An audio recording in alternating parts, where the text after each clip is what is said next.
کی کمی تو کسی اور کے دامن کی طرف کیوں دیکھے؟ کیوں دیکھے؟ حکومت ایسی عمر کی، خدا کی قسم رات میں دنیا سوتی تھی عمر رویا کرتا تھا۔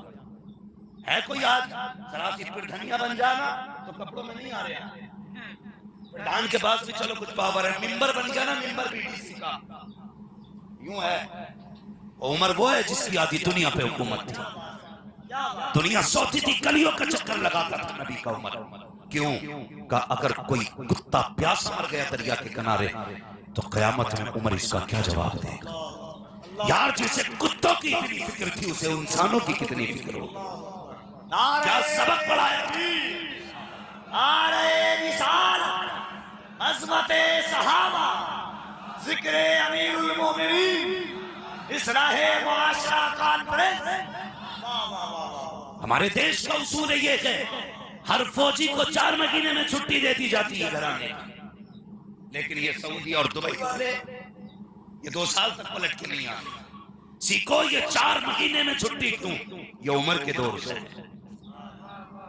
قانون عمر کا بنایا ہوا تھا، اور دنیا جانتی ہے اگر گھروں کو بچانا ہے تو گھروں کے اندر مدینے والے کا قانون لانا پڑے گا۔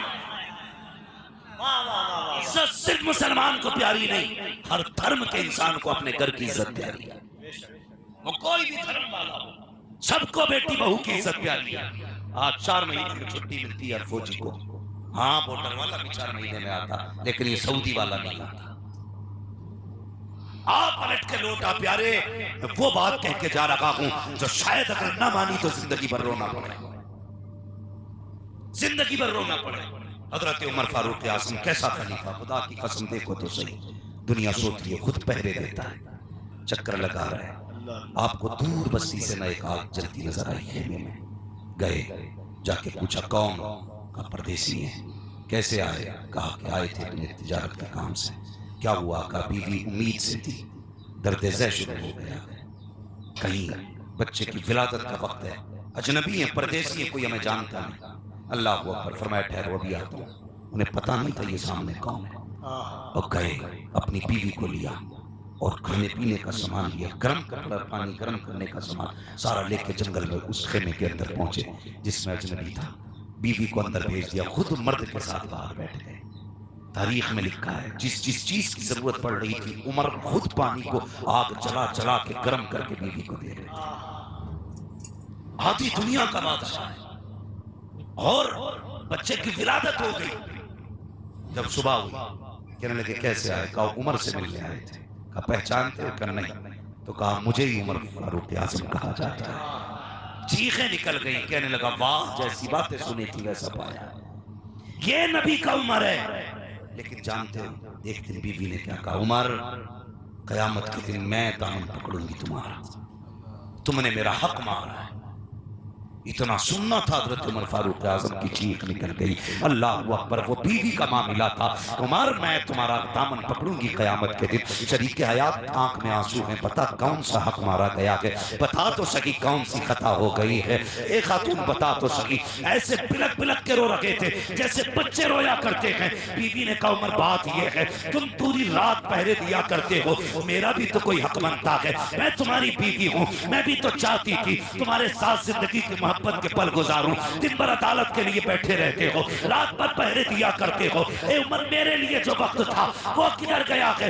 اللہ اکبر، اتنا سننا تھا حضرت عمر کی چیخ نکل جاتی ہے، کہتے خاتون جو چاہے آج بدلہ لے لے، قیامت میں عمر کا دامن نہ پکڑ لینا، عمر بڑا مجبور ہو جائے گا اگر خدا کے آگے تو نے ٹوک دیا، عمر کہیں کا نہیں رکھے گا۔ خاتون نے کہا تھا عمر ایک شرط پہ معاف کیا جا سکتا ہے، کہا کون سی شرط؟ کا وعدہ کرو مجھے چھوڑ کے جنت میں نہیں جاؤ گے، اس شرط پہ معاف کیا جائے گا۔ عمر نے کہا تھا خاتون عمر وعدہ کرتا ہے اگر میں جنت میں گیا تو اکیلا نہیں جاؤں گا، تیرا ہاتھ پکڑ کے تجھے بھی جنت میں ساتھ لے کے جاؤں گا۔ یہ نے عورت کا ہاتھ ادا کیا ہم نے، غیروں سے کہا تم نے، غیروں سے سنا تم نے، کچھ ہم سے کہا ہوتا کچھ ہم سے سنا ہوتا۔ خالی انسان کسی کو دینے سے کچھ نہیں ہوگا، اپنے آپ کو بدلنا پڑے گا۔ سب سے پہلی ذمہ داری تھی نکاح والوں کی کہ وہ اپنی بیویوں کے حقوق ادا کریں۔ یہ پہلی ذمہ داری، اور نہیں کر سکتے تو تمہیں نکاح کرنا حرام بھی ہے. کان کھول کر کوئی کھچپڑی نہیں ہوگی. منبر پہ علماء اہل سنت اگر ان کا فرض ان کا حق ادا نہیں کر سکتے تمہیں اجازت نہیں نکاح کرنے کی. اس لائق ہو تبھی نکاح کرو، ورنہ یاد رکھو فساد نہیں مٹے گا، فتنے ختم نہیں ہوں گے. دوسری بات اب آ جاتی ہے ان لوگوں پر جو اولاد والے. کہہ دوں بات زیادہ کڑوی ہوتی ہے، فائدہ اتنا زیادہ کرتا ہے. یہ بھی بات نہیں سنی. یہ تو وہ لوگ تھے جنہوں نے نکاح کے بعد عورتوں کے حق ادا نہیں کیے اور پیسے کے لالچ میں دبئی پردیس پہنچ گئے. نہیں، اپنے گھر میں رہیے، اپنے بچوں کے ساتھ وقت گزاریے، انہیں وقت دیجیے، ورنہ یاد رکھیے یہ بچے تمہارے لیے خون کے آنسو بہانے کا سبب بن جائیں گے. اس لیے وقت دیں اپنے بچوں کو، وقت دیں اور ان کے ساتھ ٹائم گزاریں. میرے بھائی میں کئی لوگوں کو جانتا ہوں، کئی لوگوں کو جنہیں پتہ ہی نہیں چلا اولاد کب جوان ہو گئی. کئی آلسی، اتنے بڑے بھی آلسی سمجھتے ہیں نا، آلسی کیا بولیں گے حضرت بتائے گا؟ سست، کاہل، آلسی اتنے بڑے. بیوی کہتی ہے کہ گھر کا مسالہ آنا تو لیٹے لیٹے چادر میں سے منہ نہیں نکالتا، کہہ رہا تو ہی چلی جا. ارے چادر کپڑے بھی تو لانے تھے. کپڑے کا ایک کام بڑھا کے بتا کے منڈی بھیج دیتا تاکہ خود نہ جانا پڑے. تو مرد ہے بے، اگر بھول گیا تو تجھے بتاؤں تو مرد ہے. اگر تجھے اپنے اندر سے نسوانیت کی مہک آتی ہے تو سن، تو مرد ہے. باہر کے کام تیری ذمہ داری تھی، گھر کے کام تیری عورت کی ذمہ داری.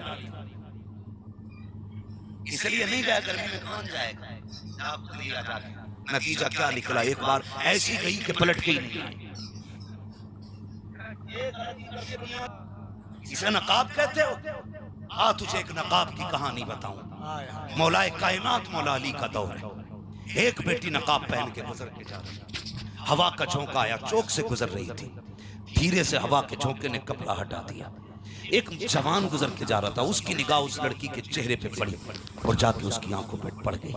بس آنکھیں اتنی خوبصورت تھی کہ وہ دیوانہ ہو گیا. ایسا من چلا نہیں تھا کہ 6 گھنٹے اسکول کے آگے گدھا بن کے کھڑا رہتا ہو، 5 گھنٹے نالی پہ بیٹھ کے بدبو سونگتا ہو کہ یہیں سے گزرے گی. نہیں، وہ ایسا تھا، اس نے جب دیکھا فیصلہ کر لیا مجھے نکاح اس لڑکی سے کرنا ہے. آیا خاتون کو بلایا، کہا جاؤ اس بچی سے جا کے کہہ دو کہ مجھے اس سے نکاح کرنا ہے، مجھے اس کی آنکھوں سے محبت ہو گئی ہے. جیسی خبر بچی کے دروازے پہ پہنچی، بوڑھی نے جا کے کہا بیٹی ایک فلاں جوان ہے جس کو تمہاری آنکھوں سے پیار ہو گیا. ہاں تو خاتون کہنے لگی کہ اس کو تمہاری آنکھوں سے پیار ہو گیا. تو اس نے کہا میری آنکھیں اس نے کیسے دیکھی؟ کہا وہ جوان کہہ رہا ہے کہ جب گزر رہا تھا ہوا کے جھونکے سے تمہارے چہرے کا یہ کپڑا ہٹ گیا تھا اور اس کی نظر تمہارے آنکھوں پہ پڑ گئی تھی، بس تمہاری آنکھوں کا دیوانہ ہو گیا وہ. اس نے کہا اچھا. کہا ٹھہری اماں. وہ اندر گئی اور چاقو لیا، طباق لیا، آنکھیں دونوں نکالی، طباق میں رکھی. باہر آ کے خون بہ رہا تھا چہرے سے. خاتون کے حوالے بوڑھی سے کہنے لگی اماں یہ آنکھیں لے جا، اس سے کہہ دینا تجھے ان آنکھوں سے محبت ہو گئی ہے، اب مجھے ان آنکھوں کی ضرورت نہیں ہے. چیخ نکلی بوڑھی کی، کہنے لگی بیٹی ہاں یہ کیا کیا؟ اس نے کہا اگر قیامت کے دن فاطمہ زہرا نے مجھ سے پوچھ لیا کہ بتا تو ان آنکھوں کو لے کے آئی ہے جس پہ غیر محرم کی نظر پڑ گئی تھی، تو میں ان آنکھوں کی وجہ سے سیدہ کے آگے ذلیل ہو جاؤں، مجھے ان آنکھوں کی ضرورت نہیں ہے. اللہ اکبر. بات چلتے چلتے مولا کائنات کے دروازے تک پہنچ جاتی ہے. یا علی کہا کیا؟ کہا ایک عورت نے، ایک لڑکی نے اپنی آنکھیں اس لیے نکال کے دے دی کہ ایک جوان کی نظر اس کی آنکھوں پہ پڑ گئی ہے. اللہ اکبر. حضرت علی نے بلایا، لڑکی کو بلایا، لڑکے کو بلایا. بلانے کے بعد پوچھا کیا رائے ہے؟ لڑکے نے کہا نکاح کرنا چاہتا تھا، حضور نکاحوں پہ اس کی آنکھوں پہ عاشق ہو گیا تھا. کہا تو نے کیوں آنکھیں نکال دی؟ کہا اس لیے نکال دی تاکہ قیامت کے دن خاتون جنت کے آگے رسوا نہ ہونا پڑے. اللہ اکبر. حضرت علی کی شان دیکھیے. آپ نے آنکھیں اٹھائی ہیں، لڑکی کے حلقے میں رکھی، اپنا لعاب لگایا. لگانے کے بعد جیسی دم کیا ہے، لڑکی کہتی ہے پیدا کرنے والے کی قسم مجھے پہلے سے زیادہ اچھا نظر آنے